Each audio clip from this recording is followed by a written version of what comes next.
En esta mañana quiero hablarte acerca del bautismo del arrepentimiento.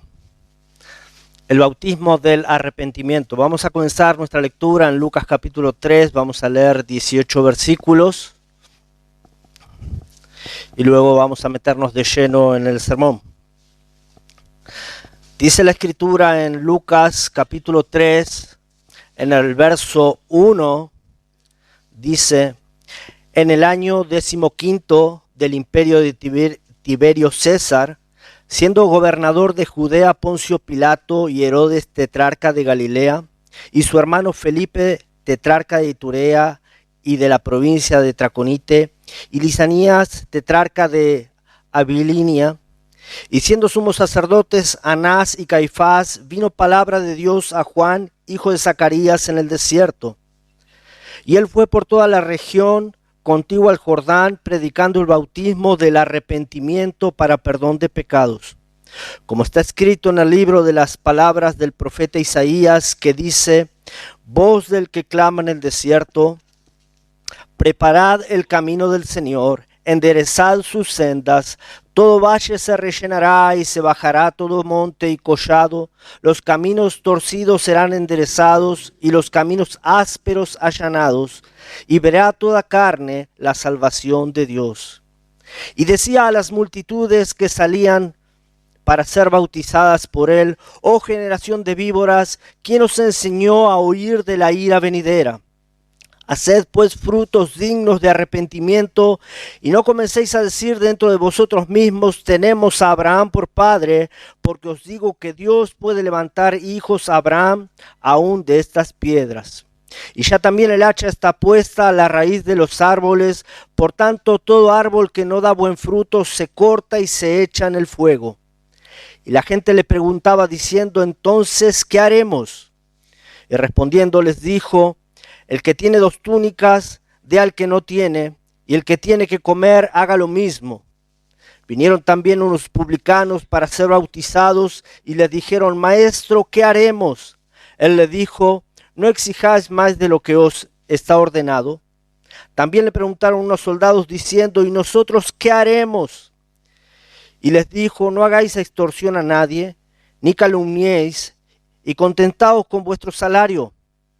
Como el pueblo estaba en expectativa, preguntándose todos en sus corazones si acaso Juan sería el Cristo, respondió Juan diciendo a todos: yo a la verdad os bautizo en agua, pero viene uno más poderoso que yo, de quien no soy digno de desatar la correa de su calzado. Él os bautizará en el Espíritu Santo y fuego. Y su aventador está en su mano, y limpiará su era y recogerá el trigo en su granero, y quemará la paja en fuego, que nunca se apagará. Con estas y otras muchas exhortaciones anunciaba las buenas nuevas al pueblo. Hasta ahí leemos. Hermanos, lo primero que encontramos aquí en la lectura en esta mañana es algo del contexto histórico.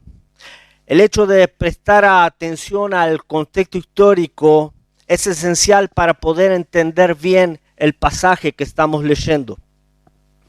En los versículos 1 y 2 encontramos una lista de nombres que sin duda esa lista de nombres está ahí con una razón. Muchas veces cuando nosotros nos encontramos con listas de nombres en las escrituras, nos encontramos con genealogías, entonces a veces nos parecen aburridas. Y hasta puede ser que hasta nos des ganas de saltar esa porción. Pero la verdad es que hay una razón por lo que están puestas ahí. Hay algo que Dios quiere que entendamos al colocar esos nombres allí, y necesitamos prestar atención a esto. Estos nombres ahora nos ayudan a entender un poco el contexto en el que aparece Juan aquí en la escena. El contexto en el que ocurren estos hechos que vamos a mencionar. Al Juan mencionar a Tiberio César, a Poncio Pilato, a Herodes, a Felipe, a Lisanías, ¿sí? Al Lucas mencionar a estos hombres, él está enumerando a los líderes políticos de la región en la que vivió Juan, en la que vivió el Señor Jesucristo, el tiempo en el que ellos sirvieron. Ahora, como cualquier buen historiador, Lucas dio un marco histórico real. Un marco histórico real. Esto no es como un cuento de hadas que comienza así como érase una vez y bla, bla, bla. No. La realidad histórica de estos gobernantes mencionados aquí es indiscutible. Los datos de la existencia de estos hombres no solamente los encontramos en la Biblia, hay mucha más evidencia de que estos hombres vivieron y que fueron reales. Y esto nos da evidencia clara de que la escritura es real y que el relato que estamos leyendo es real. Y qué bueno que la escritura tiene estos datos específicos, estos datos precisos, exactos. Ahora Lucas nos está hablando acerca de Herodes siendo tetrarca de Galilea. Este era Herodes Antipas, hijo de Herodes el Grande, y Galilea le había quedado como parte del reino de su padre. La palabra tetrarca era utilizada para señalar a alguien que era o que presidía sobre una cuarta parte de un país o de una provincia. Luego esta palabra amplió su significado y ahora se utilizaba para señalar a uno que simplemente presidía sobre X pedazo de la provincia. Podía ser una cuarta parte, una media parte, una tercera parte, lo que sea. En este caso Herodes Antipas tenía un tercio de los dominios de su padre, ya que cuando Herodes el Grande murió, la tierra o el reinado se había dividido en tres partes. Por un lado Antipas, el otro Filipo y Lisanías, que son los que se mencionan aquí. Y fue este Herodes Antipas, el que está mencionado aquí, quien encarceló a Juan el Bautista, quien le dio muerte, quien ordenó la muerte de Juan el Bautista. Fue este mismo Herodes a quien fue llevado nuestro Salvador Jesús, que fue enviado por Pilato para ser procesado. Y estos gobernantes de la familia de Herodes que están mencionados aquí, los tres mencionados, eran conocidos por su corrupción, eran conocidos por su crueldad. También aquí Lucas menciona a Tiberio, quien fue un emperador conocido también por su crueldad, conocido por su severidad. Menciona a Poncio Pilato, también que fue famoso por sus masacres a los judíos, por su insensibilidad hacia los judíos. Y con esto de alguna manera Lucas nos recuerda de la corrupción, de la degradación moral que había en el Imperio Romano en aquel entonces. Lucas también menciona a los líderes religiosos de Judea en el periodo de Juan y de Jesús. Menciona a Caifás, menciona a Anás. Caifás era en realidad el sumo sacerdote en aquel momento, pero Anás era como el patriarca de la familia, ¿sí? Era el que tenía la mayor influencia entre la clase sacerdotal. Y la mención de estos sumos sacerdotes corruptos nos recuerda que los líderes judíos de aquel entonces estaban más interesados en la política que en el poder servir a Dios genuinamente. Así que en medio de este tiempo de corrupción, de este tiempo de degradación moral, fue que ocurrieron estos hechos que estamos leyendo aquí. Ahora dice en la segunda parte del versículo 2 que vino palabra de Dios a Juan, hijo de Zacarías, en el desierto. En el capítulo 1 de Lucas, después lo pueden leer tranquilos en casa, pero encontramos datos específicos acerca del nacimiento de Juan. ¿Quién era él? Encontramos los datos de sus padres, encontramos sobre Zacarías, sobre Elizabeth. Miren lo que dice Lucas capítulo 1, verso 5, estamos ahí cerquita.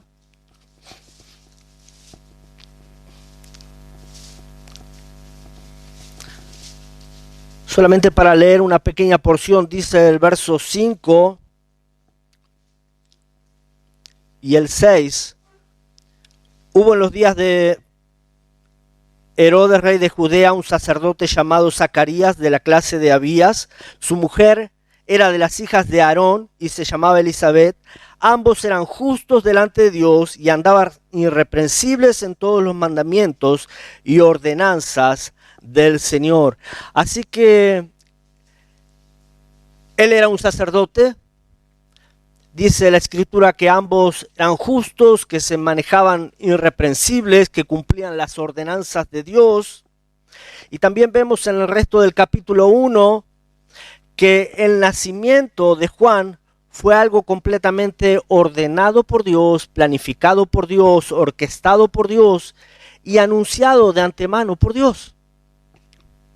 De hecho, en el Antiguo Testamento encontramos algunos pasajes acerca de la profecía de la venida de Juan. ¿Cómo sería él? ¿Qué haría él? ¿Cuál sería su propósito? ¿Cuál sería el propósito de Dios a través de Juan? Las palabras mencionadas en los versículos 4 al 6 de nuestro texto hacen alusión al pasaje de Isaías 43 que dice: voz que clama en el desierto, preparad el camino a Jehová, enderezad calzada en la soledad a nuestro Dios. Todo valle sea alzado y bájese todo monte y collado, y lo torcido se enderece y lo áspero se allane. No solamente allí Isaías 40, aún Malaquías 3:1 dice: aquí yo envío mi mensajero, el cual preparará el camino delante de mí. Y aún hay textos en el Nuevo Testamento también hablando del Señor. Vemos lo que dice el Señor Jesucristo de Juan en Mateo 11:10. Dice: porque de quien está escrito: he aquí yo envío mi mensajero delante de tu faz, el cual preparará tu camino delante de ti. De cierto os digo, entre los que nacen de mujer no se ha levantado otro mayor que Juan el Bautista. Y qué bueno que esto lo dijo el mismo Señor de Juan y no lo dijo Juan de sí mismo. ¿Sí? Juan en ningún momento, y lo vamos a ver, en ningún momento se exaltó a sí mismo. También dice Juan 1:6: hubo un hombre enviado de Dios, el cual se llamaba Juan. Este vino por testimonio, para que diese testimonio de la luz, a fin de que todos creyesen por él. No era la luz, sino para que diese testimonio de la luz. Ahora, hermano, lo que quiero mostrarte con estos textos que acabo de leer es que Juan fue un hombre apartado por Dios, enviado por Dios para cumplir un propósito específico de Dios: preparar el camino al Señor, preparar el corazón de los hombres para la llegada del Mesías Salvador. Juan no se apareció allí haciendo algo por su cuenta. No es que un día Juan se levantó y dijo: voy a ponerme a predicar, voy a predicarle a los hombres, voy a ponerme a bautizar a las gentes, estoy aburrido, no sé qué hacer, voy a ponerme una iglesita ahí. No. Juan no inició nada por su cuenta. Juan no lo hizo por su cuenta.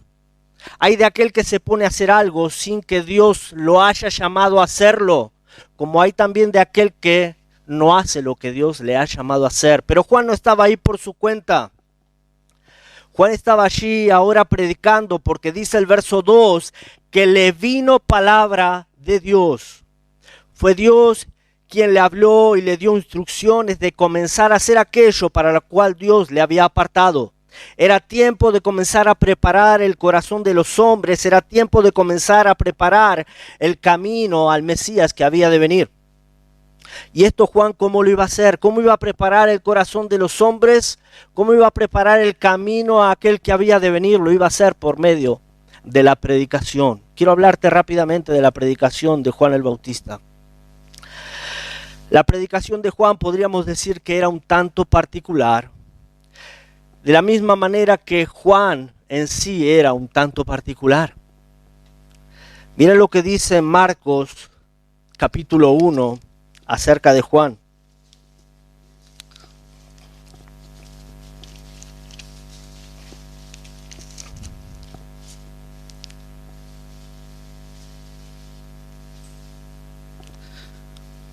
Dice en Marcos, en el capítulo 1, en el verso 4 dice: bautizaba a Juan en el desierto y predicaba el bautismo del arrepentimiento para perdón de pecados, y salían a él toda la provincia de Judea y todos los de Jerusalén, y eran bautizados por él en el río Jordán, confesando sus pecados. Y Juan estaba vestido de pelo de camello y tenía un cinto de cuero alrededor de sus lomos, y comía langostas y miel silvestre.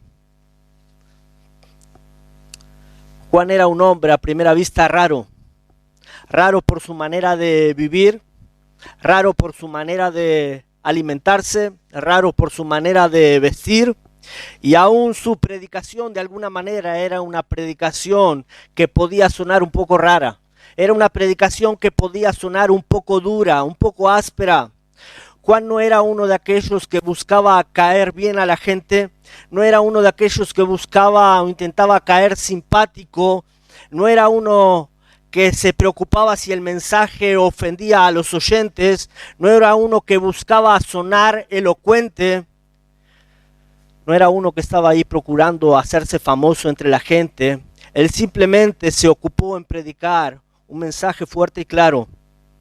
Juan en ningún momento diluyó el mensaje, no suavizó el mensaje, y esto es algo muy común que vemos en estos tiempos. Hay muchos intentando en este tiempo sonar atractivo, hay muchos intentando en este tiempo y cuidándose de caer bien a sus oyentes, más preocupados por recibir muchos likes de la gente, ¿sí? Más preocupados por recibir un me gusta de la gente que un me gusta de Dios. Más preocupados por estar bien con la gente que por predicar claramente la palabra de Dios. Juan era áspero con sus palabras, como decimos nosotros, sin pelos en la lengua. No se privaba, no se guardaba de lo que él tenía que decir. Y por eso, mi hermano, en esta mañana, cuando creas que tu pastor es duro para predicar, cuando creas que tu pastor es duro para enseñar o para decirte las cosas, que es áspero o que te hace doler cuando te dice las cosas, recuerda a Juan predicando a las multitudes. Recuerda a Juan diciéndole a las multitudes: oh generación de víboras, ¿quién os enseñó a huir de la ira venidera? Imagínense iniciar un sermón de esta manera, ¿sí? Dirigirse a las personas de esta manera como Juan lo estaba haciendo. A Juan no le interesaba predicar un mensaje suave o simplemente entretener al público. Juan era raro, como dijimos.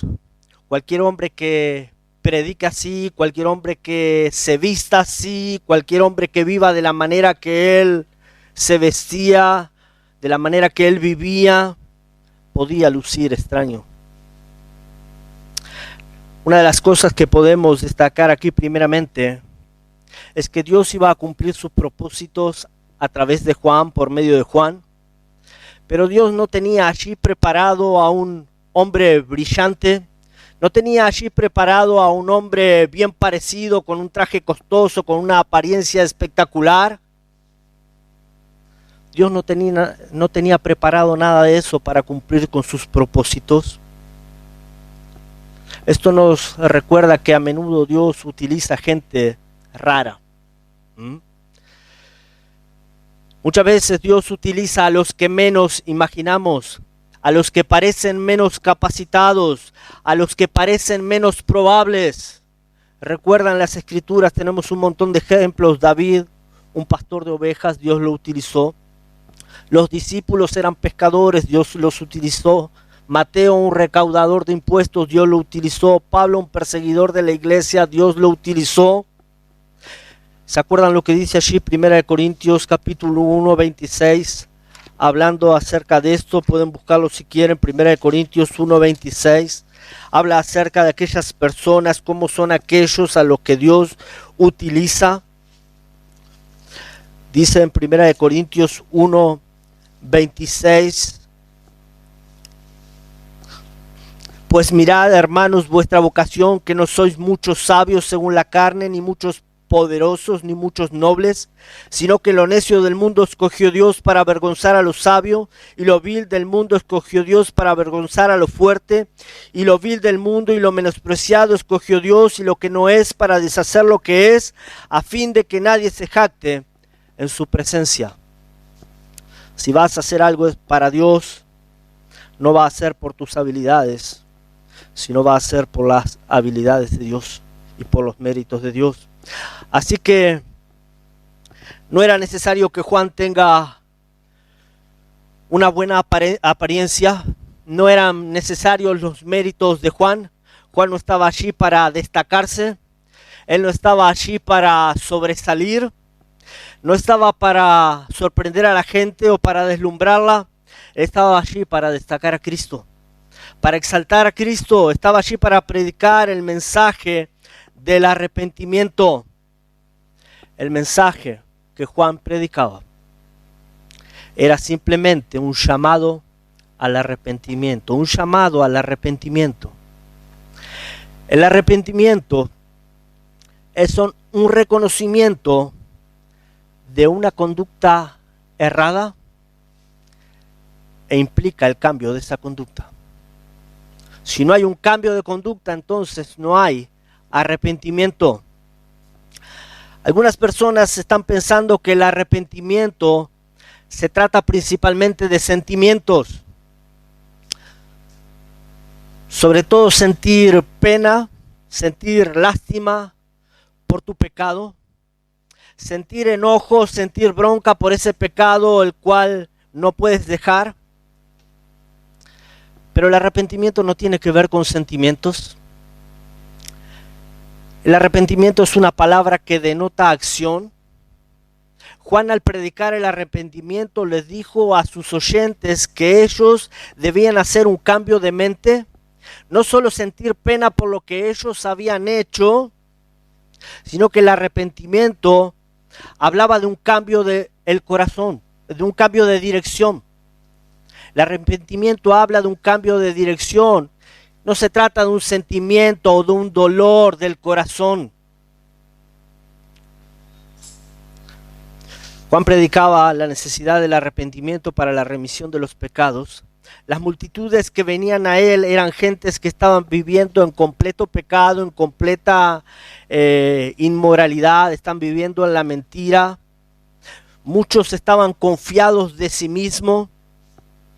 En versículo 7 dice que Juan le decía a las multitudes que salían para ser bautizadas por él: oh generación de víboras, ¿quién os enseñó a huir de la ira venidera?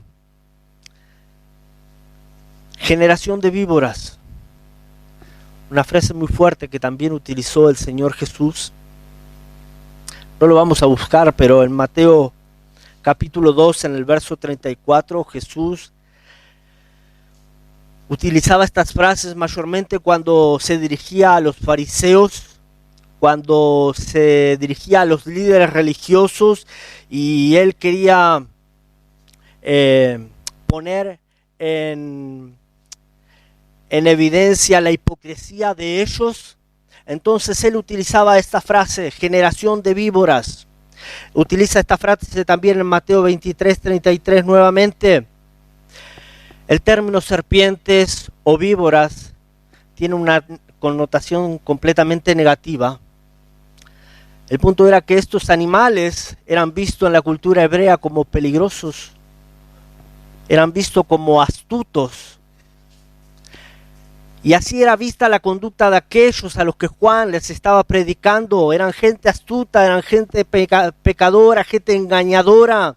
Y Juan estaba ahí entonces exhortándoles a dejar el pecado, exhortándoles a cambiar la conducta. Y en el verso 8 él les dice: haced pues frutos dignos de arrepentimiento. Deben mostrar señales de un cambio, lo que le está diciendo Juan, señales de arrepentimiento, deben mostrar un cambio de conducta, deben mostrar de que ya no son los mismos, deben mostrar de que ya lo han dejado atrás. Eso es lo que está predicándoles Juan.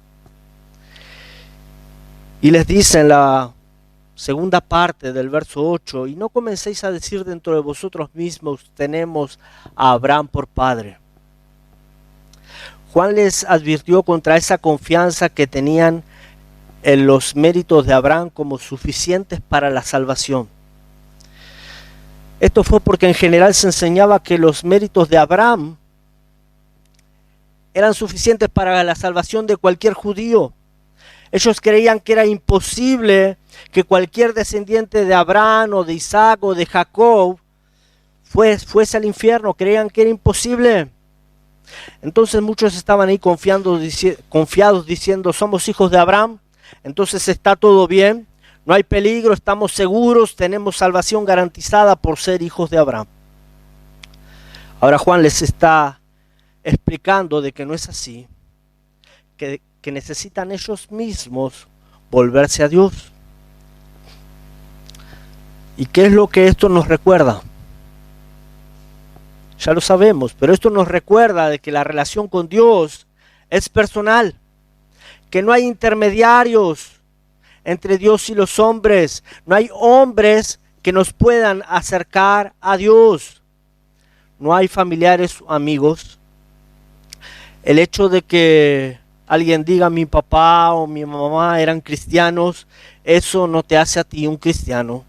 El hecho de tener quizás un padre, pastor o predicador o un familiar muy religioso, eso tampoco cuenta. El único intermediario, el único mediador entre Dios y los hombres, ¿quién es? Jesucristo, hombre, dice la Escritura. La única manera para ser salvos es por medio de la fe en Cristo. El arrepentimiento, la confesión de pecados, todo eso es personal. Nadie puede hacer algo por ti en ese aspecto. Así que ten cuidado en esta mañana de no estar confiando en los méritos de otro para tu salvación. Aún ten cuidado de no estar confiando en tus propios méritos para ser salvo. Tus propias obras, tu supuesta justicia, de nada valen, de nada cuentan para la salvación. Dice la Escritura que nuestras justicias son como trapos de inmundicia delante de Dios. Por ser buena persona, por hacer caridad, no vas a ganar el cielo. Los únicos méritos que cuentan para la salvación son los méritos de Cristo, ¿sí? Poner tu fe en Él, reconocerlo como Señor, como dueño de tu vida, confesar tus pecados a Él, arrepentirse de esos pecados, eso es lo necesario para ser salvo. Un arrepentimiento genuino como el que predicaba Juan, un arrepentimiento que implica un cambio. Ahora, tal era el punto del arrepentimiento y del cambio que estaba predicando Juan, que dice los versículos 10 y 6, que los que venían a Juan ahora le estaban preguntando, entonces, ¿qué haremos? Como diciendo, sabemos que estamos mal, sabemos que hay muchas cosas que cambiar, sabemos que no estamos haciendo bien y sabemos también que no podemos quedarnos de la misma manera, así que ¿qué haremos? Entonces, efectivamente, Juan les responde que necesitan dejar lo malo, necesitan cambiar la conducta, necesitan cambiar los hábitos. En verso 12 al 14 vemos la respuesta de Juan. Dice, vinieron también unos publicanos para ser bautizados y le dijeron, Maestro, ¿qué haremos? Él les dijo, no exijáis más de lo que os está ordenado. También le preguntaron unos soldados diciendo, ¿y nosotros qué haremos? Y les dijo, no hagáis extorsión a nadie, ni calumniéis, y contentaos con vuestro salario. El punto en esta mañana es que ninguno que realmente está arrepentido se queda de la misma manera. Ninguno que realmente está arrepentido se queda de la misma manera. El arrepentimiento dijimos que implica un cambio. Juan les está diciendo, no pueden decir que están arrepentidos y seguir con esas prácticas inmorales en su vida. No pueden decir que están arrepentidos y no cambiar. Así que el mensaje de Juan era ese, el mensaje del arrepentimiento, una forma para prepararse para la llegada del Mesías. Ahora la pregunta entonces, ¿qué era el bautismo de Juan? ¿Y qué simbolizaba el bautismo de Juan? El bautismo de Juan era eso mismo, era el bautismo del arrepentimiento. Y no había nada extraño en la ceremonia del bautismo, no había nada místico allí. Era simplemente un bautismo en inmersión como acabamos de ver. Y este bautismo de agua era una señal externa de la limpieza interior, una señal externa de la limpieza interior, una señal de la renovación del corazón, que de alguna manera son los efectos o los resultados del verdadero arrepentimiento. Ese bautismo servía como una profesión del mismo arrepentimiento. Ahora esto es diferente para nosotros, es diferente para nuestro bautismo en Cristo, donde para nosotros la inmersión en agua nos identifica con la muerte y resurrección de Jesús. Romanos capítulo 6 vamos a tratar de hacerlo rápidamente.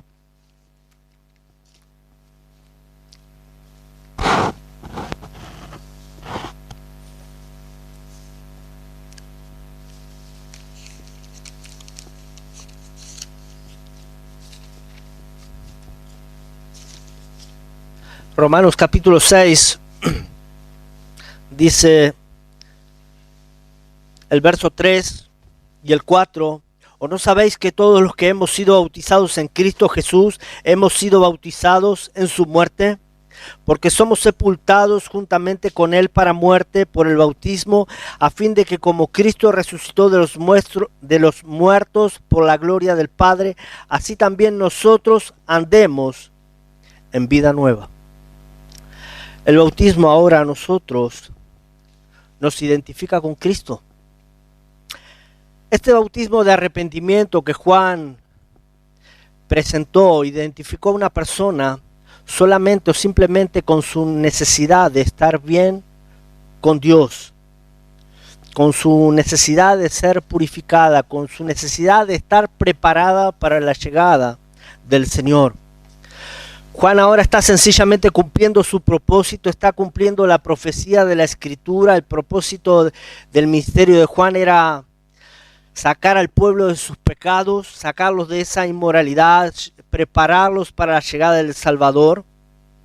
En los próximos versículos encontramos a las multitudes que ahora le están preguntando a Juan si él era el Cristo que había de venir, y vemos a Juan aprovechando esa oportunidad para proclamar y exaltar a Cristo y para dejar en claro que él simplemente era un servidor. Miren el verso 15 de nuestro texto y el verso 16. Dice la Escritura: como el pueblo estaba en expectativa, preguntándose todos en sus corazones si acaso Juan sería el Cristo, respondió Juan diciendo a todos: yo a la verdad os bautizo en agua, pero viene uno más poderoso que yo, de quien no soy digno de desatar la correa de su calzado. Él os bautizará en Espíritu Santo y fuego. Juan está diciendo ahora: yo soy el menos digno, yo no soy ni siquiera digno de desatar la correa del calzado del Señor Jesús. Hay otros pasajes en el Evangelio de Juan que encontramos a Juan el Bautista hablando. Por ejemplo, Juan 1:9 dice que el siguiente día vio Juan a Jesús que venía a él y dijo: he aquí el Cordero de Dios que quita el pecado del mundo. Este es aquel de quien yo dije: después de mí viene un varón, el cual es antes de mí, porque era primero que yo. Juan 3:30, Juan el Bautista, hablando de Cristo, dijo: es necesario que Él crezca y que yo mengüe. Juan está ahí todo el tiempo ahora reconociendo que no se trata de él, sino que se trata de Cristo. Juan solo puede preparar el camino del Señor, él solo puede predicar el arrepentimiento, él solo puede bautizar a la gente en agua, pero él no puede perdonar pecados, él no puede bautizar con el Espíritu Santo, él no puede salvar a nadie. Pero él dice: viene tras mí alguien que es mayor. Viene tras mí alguien que es mejor. Él sí puede. Es Cristo quien puede hacer estas cosas. Juan solo es un instrumento dispuesto a cumplir con los propósitos de Dios en su vida. Y todo esto Juan lo hizo sin que se le suba a la cabeza. Y esto me llama mucho la atención. Es tremendo cómo Juan mantiene siempre la humildad. Él está siempre tratando de pasar inadvertido. Es un simple hombre. Esta es la única manera para poder servir a Dios, manteniendo la humildad. reconociendo que somos siervos y nada más, y que solo se trata de Dios y no de nosotros. Y ahora Juan hace una clara diferencia entre su obra y la obra de Jesús. Como les dije, él solo podía sumergir a las personas en agua como una señal del arrepentimiento, pero el Mesías que vendría haría algo mucho mejor, haría algo que va mucho más allá. Él bautizaría con el Espíritu, y esto trata con la obra de Cristo en nuestras vidas. El agua limpia por fuera, pero el Espíritu Santo transforma por dentro. Juan preparaba los corazones, pero Jesús traería vida a los corazones. El bautismo de Juan era una señal, pero el bautismo de Cristo era una realidad espiritual que marcaría el inicio de una nueva comunión con Dios. Y esto solamente Cristo lo podía hacer. Y luego de esta obra de Cristo en nuestras vidas, luego de esta obra de Cristo en nuestros corazones, entonces llegaría, como lo acabamos de ver, el bautismo en agua. El bautismo en agua ahora para nosotros es la señal de que hemos muerto y resucitado con Cristo. El bautismo ahora es el comienzo de una vida de obediencia. Y hermanos, cuán bueno cuando uno entiende que necesita comenzar a obedecer a Dios y a su palabra. Cuán bueno cuando vemos como recién que uno comprende que el bautismo es de lo primero que Dios pide que nosotros, sus hijos, hagamos. Entonces es bueno ver hermanos que conocen al Señor y comienzan a obedecer a Dios en este primer paso del bautismo. El bautismo es eso, es el comienzo de una vida de obediencia a Dios. Dios espera de nosotros, sus hijos, que una vez que le hemos conocido, que estemos interesados, como estos que le estaban preguntando a Juan, ¿qué haremos? ¿Qué haremos? Entonces Dios está interesado en que tú y yo, desde el momento en que le hemos conocido, comencemos a preguntarle a Él todo el tiempo, Señor, ¿qué haremos? ¿Qué haremos? Y que comencemos a esforzarnos por obedecer a lo que Él quiere que hagamos. Déjame preguntarte en esta mañana, ¿cuándo fue la última vez que tú le preguntaste al Señor, ¿qué quieres que yo haga?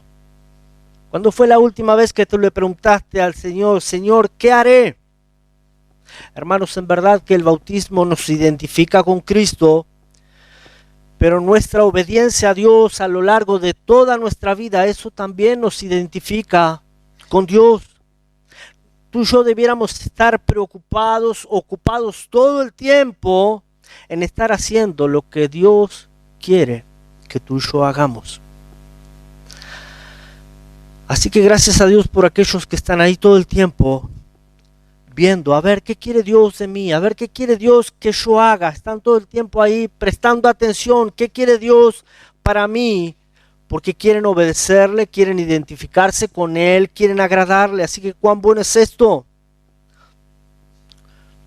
Hermanos, la verdad, la realidad es que estamos en tiempos difíciles. Estamos en tiempos de maldad, tiempos de pecado, tiempos de tremenda inmoralidad, al igual como los tiempos de Juan.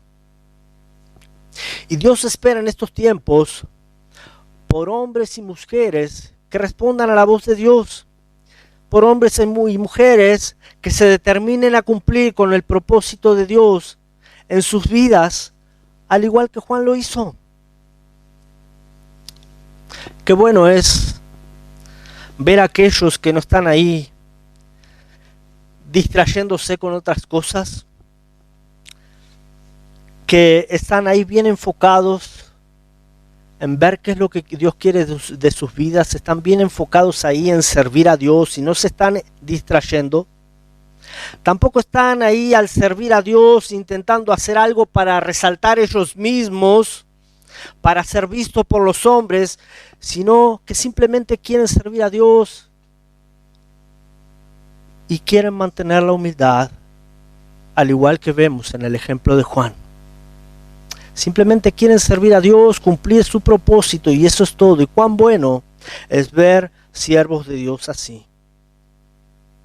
Qué bueno aquellos que están predicando el mensaje del Evangelio, que están predicando el mensaje del Señor y no están diluyendo el mensaje.